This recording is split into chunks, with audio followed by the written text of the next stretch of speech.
My side of the bag. I'm Drew Hinesley. He's Scotty Worldwide. We're going to do a women's U.S. Open preview. Erin Hills in southern Wisconsin. Of course, I know very well. Scotty, have you ever been there? Never been. Yeah. No, it's part of the reason why we decided to not play this week in Mexico is to get there a little bit earlier and do some prep work. I think it's going to be worth it. But yeah, I've never seen the property. I'm flying in Saturday. I have hired a local caddy to walk the golf course with me for the first time Saturday afternoon. So we're going to do that. And then I'll probably walk it again first thing Sunday morning, and then we're going to play 9 holes Sunday afternoon. Okay. Big golf course, big wide fairways. Angles are important there. You're not going to play the crazy 78 that they Right. stretch the men out to. But has the USGA sent you a setup, yardage, any of those type emails yet? I have not got any of those yet. Okay, I haven't seen anything. I think they may still be deciding. You got holes like number 9, par 3, could play as short as 115.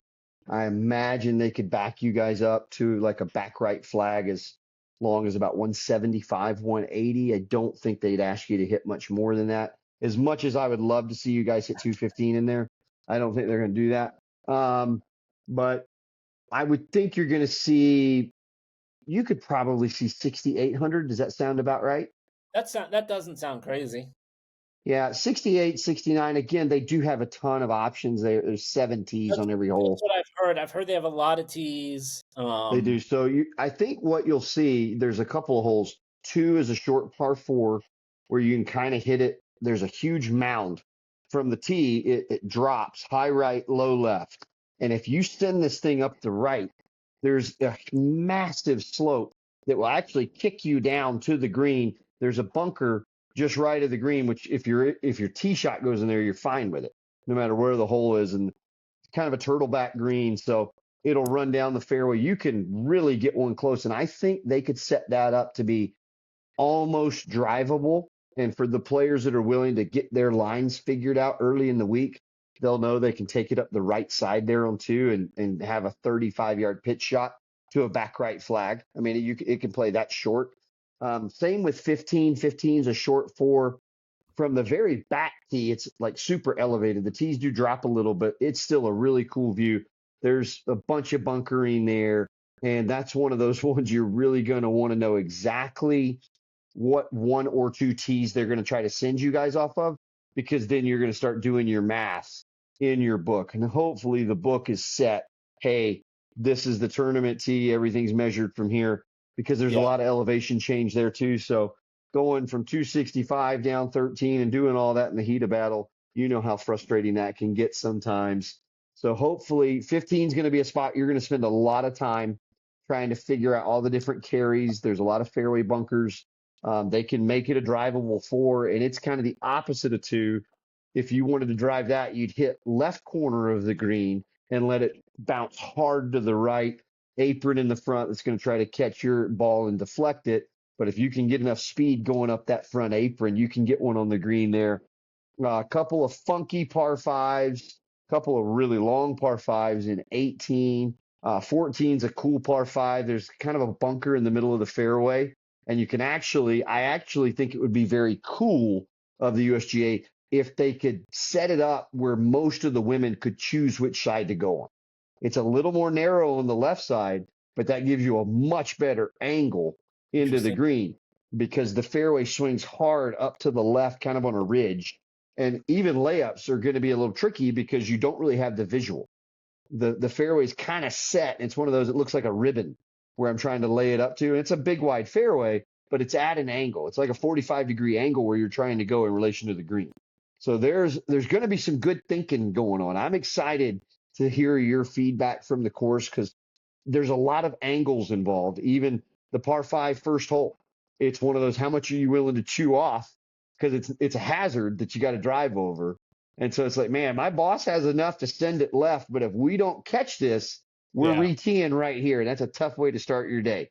So there's tons of room up the right. It's a 50, 60-yard wide fairway, and you just send one up the right, make it a three-shot hole. Somebody's going to take a challenge at some point trying to get started with an eagle. And I know they're going to put you guys on the tees where women can hit driver three wood if Yeah. they're aggressive enough. But that's the trick. You really got to push the envelope there to get a driver three wood on, and hopefully the USGA is smart about this and they give you some opportunities because I know your boss is pretty long. So it'll be fun. And again, the right side of one's just a huge fairway cut, and you can kind of draw that three wood down there. Maybe you get a kick with the slope.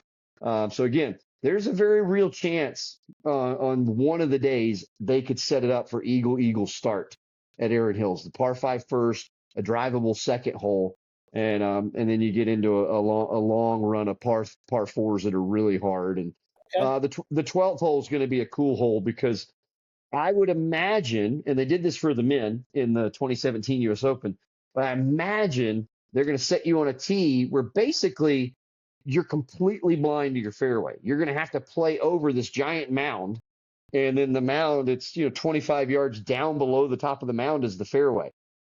And then there's giant mounds with grasses, heavy, Wisconsin farm grass on each side of these slopes. And the ball will repel into the fairway, but it's got to be getting close to the fairway when it bounces.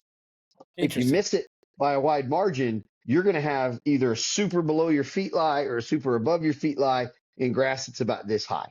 And if you recall, this may jog your memory a little. Kevin Na on that hole went into the rough, saying, if I miss it in here, and started whacking his wedge in all the grass. And the USGA went out the next day and cut the rough down because Kevin Na and others complained about the severity of the rough.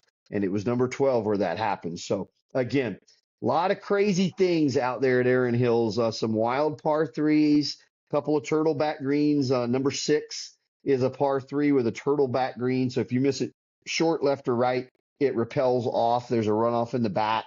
So you got to be Yeah, really precise there. It's going to be a fun U.S. Open. I've heard a lot of like runoffs on the greens that you got to be aware of. Yeah. And just a lot of like number 3 is one of those where it's a really small target front left. It gets wider as you go back, but there's a ridge in the green. So if it's a front left flag and you hit a draw long and right, you've got to almost put it off the green and back down the hill. That's how severe the ridge is coming up over the front left shoulder on 3 green. 4 is another hole where if they put a front right or a back left flag, if you're on the wrong tier, it's so easy to make a bogey because the spine is so severe, especially over on the right side. So if it's a front right flag and you go long there, you really won't be able to stop the ball on that section of the green. You'll have to putt it off the green onto the fringe and try to make a 25-footer from the fringe. I mean, it's that severe sloping. It's going to be a lot of fun watching you guys tackle that golf course because they can reduce the yardage, but they can't change the contouring of the greens. So the greens are going to be brutal at times. I mean, everybody's going to look silly at some point, like it usually happens in a U.S. Open. But Sure. there's going to be some 6s and 7s, and the coaches and the moms and dads are going to be sitting at the clubhouse totally unaware of what you guys are facing and be like, how'd you make double? And you're like, go play it. You'll see. I mean, it's going to happen. I mean, it's an amazing test. Yeah. And I hate that they cut the rough down in 17 because it allowed the guys to be a bit more aggressive. They're already huge, spacious fairways. And it's a fun thought for you going into it to think in the final group in 2017. Do you know who was in the final group? Or do you know who the 2 guys were contending coming down the stretch? No, not off the top of my head. Brooks Koepka, who Well, won, yeah, Brooks that won, obviously. and Brian Harmon. Okay. Was Kisner up there? Don't know if Kiz was up there, but I know Harmon was up there. So again, Harmon, known as a very short hitter, lefty, controls his game. 2 completely contrasting styles, and they were the guys trying to track down a trophy. So it tells you that there's an opportunity to play smart shots, and as long as you're efficient and you're not dumb, you're gonna have a chance. Even though the greens are crazy, but the fairways are massive and wide, and like 11 is a par 4, but it's kind of got a U-shaped fairway. You hit it left side, it bounces middle. You hit right side, it bounces middle. And then that's got kind of a bowl of a green. So that'll be a good one to kind of throw some darts in on. I mean, there's going to be chances to score, but then there's going to be holes where, I mean, like 12, your boss is going to hit a tee shot and you won't know till you get within 20 yards of the ball where it ended up. There's no way to know. Completely blind fairway and with a lot of humps and bumps down there. So you Like could hit it over the right edge of the hump and it like bounces into the like left rough. Tobacco Road-ish. Yeah, a lot like that. It's again, I mean, it's just farmland out there. So there's a couple of spots where it's kind of hard to pick a target. And hopefully the USGA does you some favors with a couple of flags and some grandstand corners and stuff like that where you can aim. But Yeah. it's a big property. I would take a couple of insoles in my shoes. I know when I've gone to courses like that in the past and worked US Opens, and they show you this beautiful hospitality trailer for the caddies to get massages and hyperbaric chambers. And you're like, wow, that's so kind. And then you go walk the golf course and you're like, yeah, it's a lawsuit if they don't provide those things for me. So there might be some caddy hospitality that you guys are wowing about on Saturday and Sunday. And then by Monday, you're going to figure out why they're trying to take care of you guys so you don't sue the USGA for making you walk that golf course. It's a big ballpark and it's Yeah. up and down hills all day long and it doesn't stop. And you need to be hydrated. You need to be fit. Why don't you come here to Atlanta for a couple of days? I'll put you through the paces in the gym. We'll go do some squats tomorrow morning and we'll get you ready to go up some of those Erin Hills. But I love the offer, but I'm just gonna sit out here in this 75 and sunny SoCal flat, no wind, and play It's some starting to golf. get a little humid here in Georgia, so yeah, I'd stay in Yeah, SoCal. I'm gonna have some tequila over the next couple days, and get Good. my body peaking for Erin Hills. All right, so I'm not going to let you pick your boss because that's a little biased. I know you want her to win. You're going to do everything Right. you can to help her win. So let's do some picks real quick. Um, let's um, let's just pick our top three players to watch at Erin Hills. Okay. I'll start with Ingrid Lindblad because I think she's going So to do you can great. pick her, but I can't pick her. I will pick her, and I'll tell you why I'm picking her. It's a little bit of recency bias. 3 years ago at Pine Needles, a Yep. big golf course with a lot of domed greens, like you're going to see at Erin Hills, she was your first round leader. As an Yep. amateur, I believe that was the end of her sophomore year at Yes. LSU, and she was your first round leader at the US Open. So I'll take your boss. I'm fine with that. Yeah. Okay. I'm gonna take someone that's trending, that plays tough golf courses really well. Um, Not the longest, but steady. I'm gonna take Andrea Lee. Yeah. Ball striker. I just don't know if she has the length around that place. And again, I just talked about Brian Harmon, and she puts the eyes out of it. But So does she. golly, I know. I hate the fact that you're going to lay up every par five with Andrea. I would like the opportunity to at least talk about going for some of those in two. I feel like the person that wins is going to get on a couple of par fives in two, and I'm not sure Andrea can do that. So I'm a little concerned there. All right, you get your second pick before I take mine. Okay. Someone that usually plays better when it gets harder. Someone that's trending and putting really well this year. I'll take Minji Lee. Yeah, really good. She won at Pine Needles 3 years ago. Kind of, there's some similar things in that course too. Okay. I picked this earlier this year. I'll stick with her. Charlie Hall. She just bombs it. It takes a lot of aggression on this golf course. Played with her in Utah. How's she playing? Good. Good. Okay. Yeah. All right. Yeah. Good. Oh, She is, very I aggressive. think, Very aggressive. again, I was about to say she's about as close of a female version of Brooks Koepka as I could create on the LPGA, and that's who won there if with the men. So I'll take Charlie Hall. I picked her to win. I'm sticking with my guns. Okay. My final pick. I think I did this in the season preview, and I'll stick with it. And I know it's not necessarily playing the best golf, but I'm going to take Lilia Vu. Lilia Vu plays big ballparks well. I'm going to go world number one Nelly Korda. I think this is Always a good. always a good pick. I know I'm going pretty chalk, but I think length matters more with the women than it did with the men. Because when we talk about length for the men, we're probably talking 12 to 20 yards difference. With the women, there could be some bigger gaps than that Yeah. when it Yeah. comes to driving distance. And Yeah. I think at that golf course, with the way some of those greens are segmented and there's just little windows to hit into, hitting a 50-degree wedge is a heck of a lot easier than hitting an 8 and a 7-iron.